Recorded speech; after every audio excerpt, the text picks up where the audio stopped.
This very brief video is going to walk you through how to apply to practice telepsychology under PsyPact. And this is just being created to try to show where the links are on the relevant websites. It can be a little confusing, and we thought this might be helpful for people to be able to see. So you really start by going to the PsyPact website, which is psypact.org. And once you get there, under this space where it says PsyPact applications are now open, you'll see it says click here to start your application to practice telepsychology under PsyPact. And you just click on the word here, and it'll bring you to the informational page. And if you scroll down, it will take you to start my application. And that will be the next place that you apply. One of the things you will notice, there is a little blurb about the waiving of one of the fees. So it used to cost $400 for the e-passport fee. That's currently been waived through the time of COVID.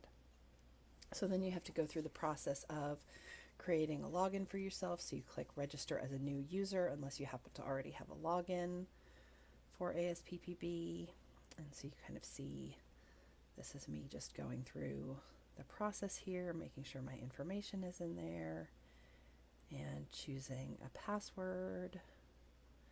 It does require that, I believe, that you have a number and punctuation in the password, and then you just click register.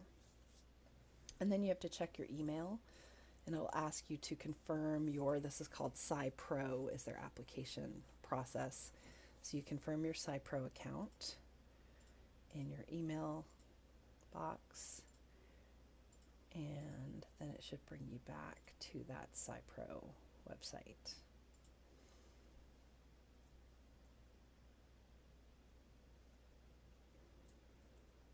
So once you get back to PsyPro, you click, you log in.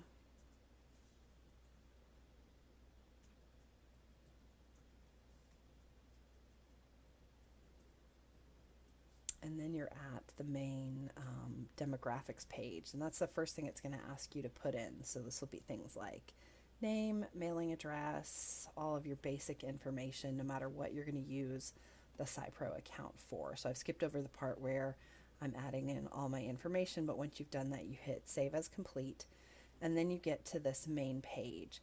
And on the main page, you can do all kinds of different things. You can use this main page to go through and bank your credentials. This is particularly important for students who are using this process for applying for licensure. But if you're already licensed, you do not have to complete the credentials bank. You don't have to bank all your credentials in order to apply to practice under PsyPact. So as I restart the video, you'll see that I'm going to move my mouse over, and I'm going to click under select an activity. I'm going to select practicing telepsychology with PsyPact. So you get an informational page there too, and then you can scroll down, read all the information, and at the bottom it'll say start my application. And the first thing you have to do is pay. Normally, e-passport costs $400. Currently, that charge is waived because of some government funding for telepsychology under the CARES Act.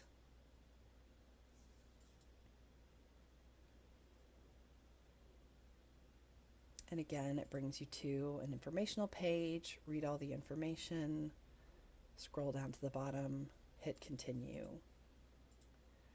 And then it brings you back to that original My Activity Summary page. You see there's a line for the e-passport, and you're going to want to go to Edit so that you continue that e-passport application. There now are multiple sections that you need to complete. So for example, if you have to put in your licensure. Where are you licensed? What kind of licensure do you hold? So you can do things like put in your licensure. For example, I'm licensed in the state of Georgia. I'm going to put in all that information, and then I'm going to save that as complete. So you'll see this is going to skip through here really, really quickly, but you'll see that I'm also going to go through and put in my education record. Where did I get my doctorate? One of the things you'll notice is that it will auto search for the university as you're filling that in. If you just click on that, it should auto populate the year that that university was accredited, so you don't have to look all of that up, hopefully.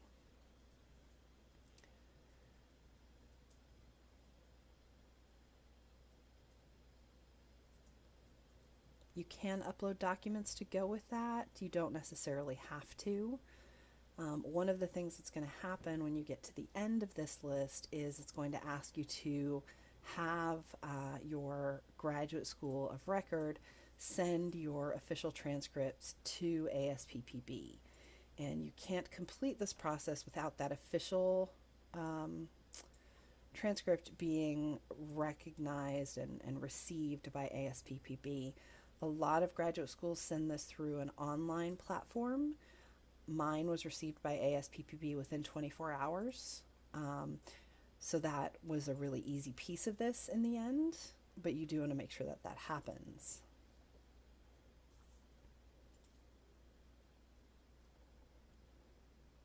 So just like many applications, like most of our applications for licensure, you have to affirm various statements, you have to sign and submit, all of these kinds of pieces.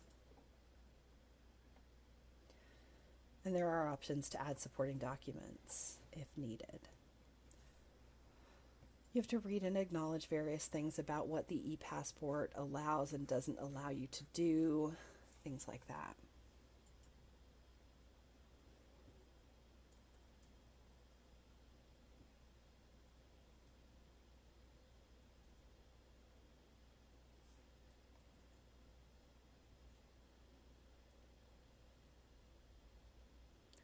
So once I had completed all of that, I signed again, and I saved all of this as complete.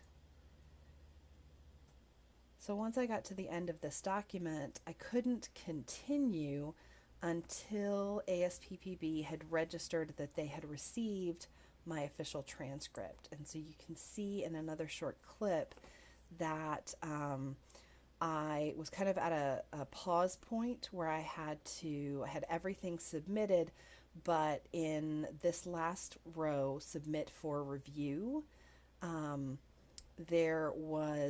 didn't have this option to edit. So I had to wait until that place went live with the word edit beside it, which was them recognizing that they had received my official transcript, and then I could submit the entire application for review, and they would work on my e-passport application. So you'll see that in this clip.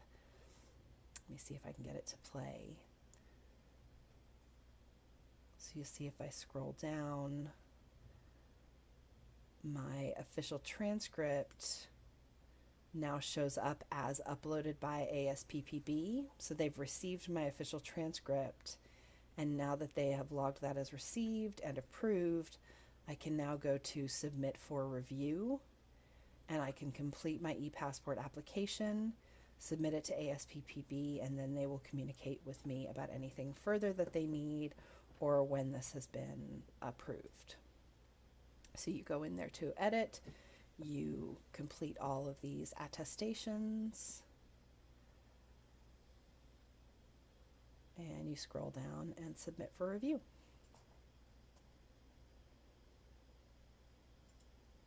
And then this is the last page that you receive, and you receive a very similar email letting you know that you've completed this process.